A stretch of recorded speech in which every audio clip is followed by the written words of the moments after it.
Nous avons déjà fait des vidéos en lien avec l'univers Marvel, en lien avec des rumeurs sur du Cosmic Circus, sur Daniel RPK, sur plein d'autres scoopers, mais il est vrai que My Time to Shine n'en est pas non plus à son coup d'essai. Même si cette personne s'est souvent trompée par le passé, récemment, tout ce que cette personne a dit, en tout cas qui peut être confirmé, c'est confirmé.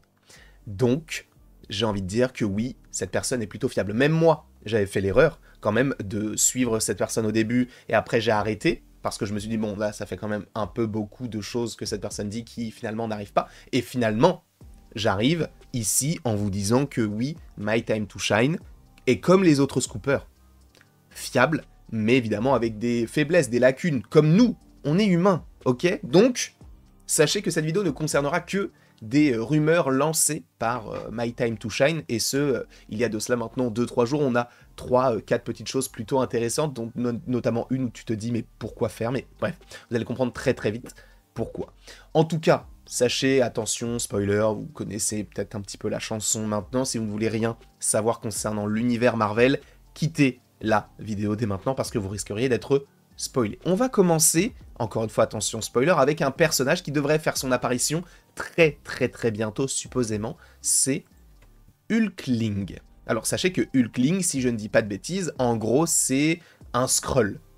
Mi-Skrull, mi-humain, je ne sais plus exactement, mais en tout cas, bref, c'est un Skrull, pour faire simple, qui fait partie notamment des Young Avengers, qui devrait arriver du côté du MCU. Et là où je te dis, ça va peut-être arriver assez tôt, c'est parce qu'en fait, on aurait déjà l'acteur qui devrait l'interpréter. Et qui dit qu'on a déjà l'acteur pour interpréter un personnage qui est en lien avec les Young Avengers, alors que cette année, on a la série Agatha qui arrive avec notamment Joe Locke qui semble interpréter Billy, on peut se dire que oui, peut-être qu'Hulkling, du coup, sera du côté de la série Agatha, peut-être pour une courte apparition, on n'en sait rien en tout cas pour l'instant, sachant que on peut amorcer ce personnage-là, puisqu'on a déjà eu Secret Invasion, on a déjà eu les Skrulls qui sont déjà bien implantés du côté du MCU, bien implantés ne veut pas dire merveilleusement bien implantés, parce que je vous rappelle que Secret Invasion est une pure purge, et du coup, sachez notamment que Hulkling dans les comics est en couple avec Billy, donc c'est là où on peut se dire qu'il y aura aussi possiblement une connexion entre Hulkling et Billy dans la série Agatha,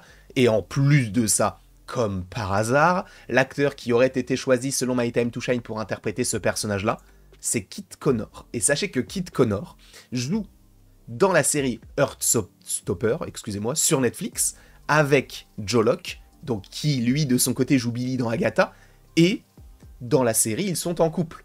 Donc, est-ce qu'il n'aurait pas essayé de faire un truc du style, bon, bah vu que l'alchimie fonctionne bien dans une série, venez, on les met aussi en couple, ensemble, dans une autre série, en jouant Billy et Hulkling. En tout cas, sachez que Kit Connor aurait été casté pour jouer Hulkling. On n'a pas encore le projet dans lequel on le verra pour la première fois. Il n'a rien à voir avec Hulk, c'est un Skrull, en gros, pour faire très simple.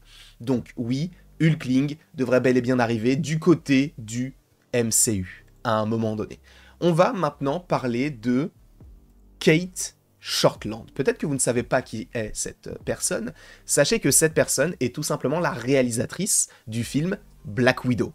Ok ? Eh bien, sachez que elle est censée travailler sur un nouveau projet selon My Time to Shine pour réaliser des épisodes d'une série qui, a priori, est quand même bien avancée. C'est Phantom Blonde. Vous avez déjà entendu parler de ce projet, on en a déjà parlé 2-3 fois. Pour ceux qui ne le savent pas, je vais le rappeler. En gros, Phantom Blonde, c'est une sorte d'agent qui va opérer, je crois, à Las Vegas et qui, je crois, a une histoire qui se déroule dans les années 20. Tu vas me dire, sur le coup, à la limite, pourquoi pas, mais est-ce que ça fera avancer le MCU ? On n'en sait rien.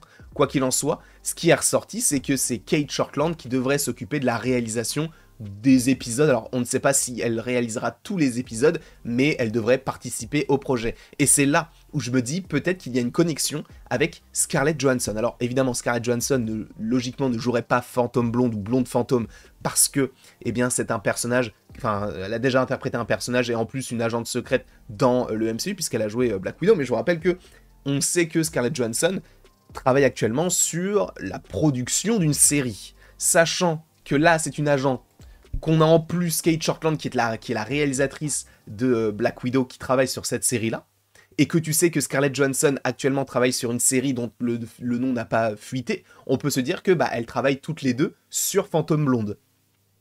Moi, c'est qu'une hypothèse que j'aimais. Il y avait peut-être des rumeurs qui en parlaient déjà, je crois pas, mais en tout cas pas forcément fiable pour l'instant.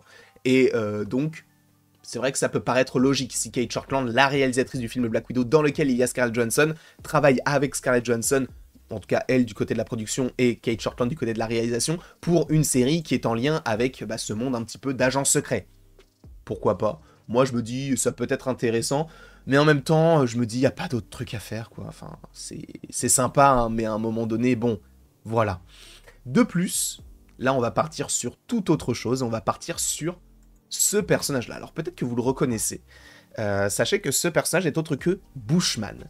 Bushman, du côté des comics, il est surtout connu du côté de Moon Knight. Parce qu'a priori, selon My Time to Shine, on aurait lancé des castings afin de trouver la personne qui pourrait jouer Bushman.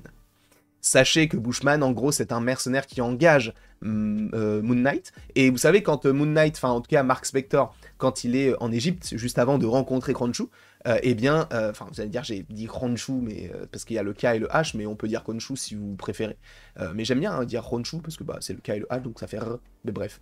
En tout cas, on sait que Mark Spector, avant de rencontrer Khonshu, il va être mis à mal, limite laissé pour mort, et en fait il est laissé pour mort par Bushman. Sachant que dans l'épisode 5 de Moon Knight, on a une sorte de flashback où on voit un peu qu'il y a eu une sorte de petite boucherie, justement, et Bushman en est à la genèse, si j'ose dire. Donc Bushman, lui, serait envisagé pour un nouveau projet, on cherche un acteur, et si on cherche un acteur pour Bushman, cela signifie, je pense, bel et bien qu'il y aura une saison 2 à Moon Knight. On ne se prononce pas trop non plus en se disant « Waouh, c'est une folie » parce qu'on savait que ça allait arriver, mais si on cherche l'antagoniste principal à l'histoire de Moon Knight et qu'on fait pas forcément de saison 2 à Moon Knight, dans quel projet tu voudrais le voir, lui? Dans She-Hulk saison 8? Non, dans Moon Knight saison 2. Et le dernier projet, ou en tout cas le dernier personnage... Ouah, j'ai même pas pris de photo du perso, alors attendez, faut que je prenne une photo vite fait, en 2 spi, voilà, on va prendre cette image-là, en plus elle est grande, super, mais sachez qu'actuellement, ils sont en train de travailler, et je ne sais pas pourquoi, moi je trouve ça vraiment dommage, parce que tu te dis, mais il n'y a pas d'autres persos à évoquer concernant cet arc-là du côté du MCU, mais sachez qu'il y a bel et bien un projet solo sur Wong, qui est en préparation. Moi je trouve ça dommage. Alors, le projet sur Wong en solo, je ne pense pas que ce sera en solo, mais je pense qu'on partirait sur la Wong Academy, d'accord? Ça a été teasé dans She-Hulk, ça a été teasé dans Doctor Strange in the Multiverse of Madness avec Rintrah, avec America Chavez, avec l'Abomination, du coup. Mais donc, il va créer en tout cas former toute une nouvelle génération à la magie. Moi, je trouve ça pas ouf, parce que c'est vrai que j'aurais préféré que ce soit Doctor Strange Academy, tu nous fais un spin-off par rapport à son histoire dans les films, c'est bien mieux que d'avoir encore une fois du Wong. Sachant que Wong, en vrai, je pense que après la multiverse saga, il meurt. Hein. Je pense que lui, il va pas durer très très longtemps. On le voit peut-être un peu trop en ce moment, donc je pense qu'il va finir par clamser.